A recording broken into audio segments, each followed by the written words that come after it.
Good morning, everybody. How y'all doing?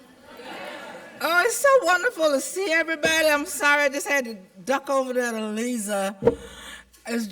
I'm so glad to see you. It's wonderful. I'm glad to see everybody.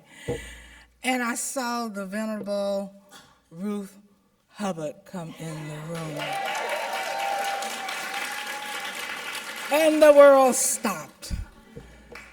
Thank you so much.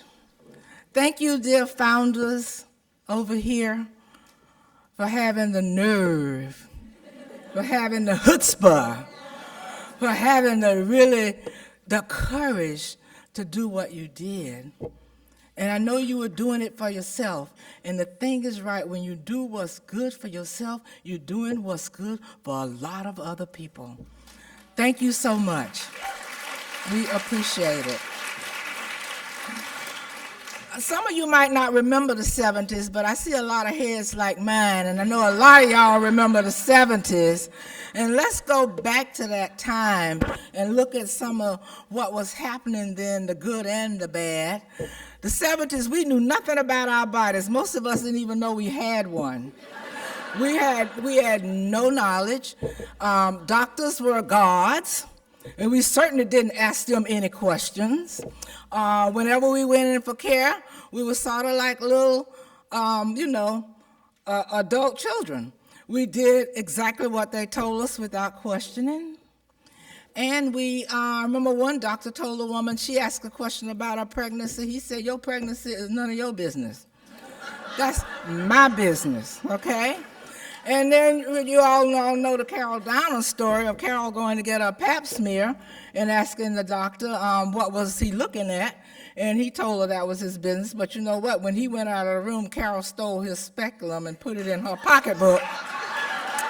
And she went home and she looked at her cervix, and the women's health movement was born, along with the work of the women at the Boston Women's Health Book Collective. We had no knowledge. All of our healthcare facilities were ugly places. You went to see the doctor, you put on a paper gown and maybe being shown for the first time, meeting somebody in the lithotomy position. We had nothing to give us any information, no internet, of course, and no other information, so we were kind of in the dark. So when those of us got a copy of Our Bodies, Ourselves, it became our Bible. And 40 years later, it is the Bible. Whenever anybody I know gets anything wrong with them, we go to see what does Our Bodies, Ourselves say. Because we knew that it was trusted information and it was information for us. The 70s were also one of the most exciting times.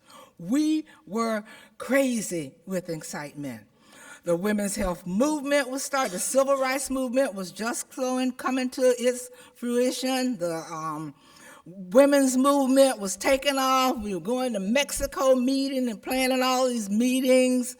The women's health movement based around reproductive health and reproductive rights, access to abortion was taking off. We were opening up health centers. We opened up the Gainesville Women's Health Center in '74. We opening up birthing centers. We had women's centers. Y'all remember we had bookstores. We had books. We had magazines. We had every single thing, and we were living from one big fat book to the next one. And we had writers all over everywhere. We were being challenged, and we were challenging doctors, and we were challenging scientists, and we were challenging everybody, including ourselves. It was a wonderful time. The entire country was going through a collective consciousness change. And we were all with it. And we did it, and we're still here. And we're still here. But back then, some of us in our idealism thought that this was going to end at some time, that we were going to be able to rest and go sit down somewhere. But you know what? There is no rest. All we can do is pass the baton. So, sister, I was so glad to hear you. You got the fire in your belly. And what we need is for people to have the fire in their belly. A lot of folks have become complacent and they've given up on whatever. But our generation, we have to continue to inspire them to what is our bodies, ourselves for this generation. What are you going to say that's very different, that's going to keep people going? For those of us who came to the conference in 75, who remembers the conference of 75? The conference of 75 changed my life. It made me have a further commitment to women's health. And I was a special ed teacher by trade. And I left all of that, gave up that good job to go work in a nonprofit with no retirement, no benefits, no health insurance, not many thank yous, but I got a lot of personal satisfaction. And to tell you the truth, if I had to do it, I'd do it all over again the same way. I would not change a thing. That's the way we have to be here. We are a part of a movement. I still talk about the women's health movement. We are still a movement. There are some of us still working. And if y'all don't know about it, get in it. We need you. We need you to come with the fire in your belly because we have a lot of challenges out there. We are faced with all kinds of ways that women's health is just being demoted. And right now it's seeming like unimportant. And reproductive health is just totally being stripped to death. And we are sitting by, it seems, without happening. We need to take to the streets. Where is our anger? Where is our fire? Where is it? It couldn't have stopped with us. It has to continue. It's a rolling thing. So I want to say, let us enjoy today.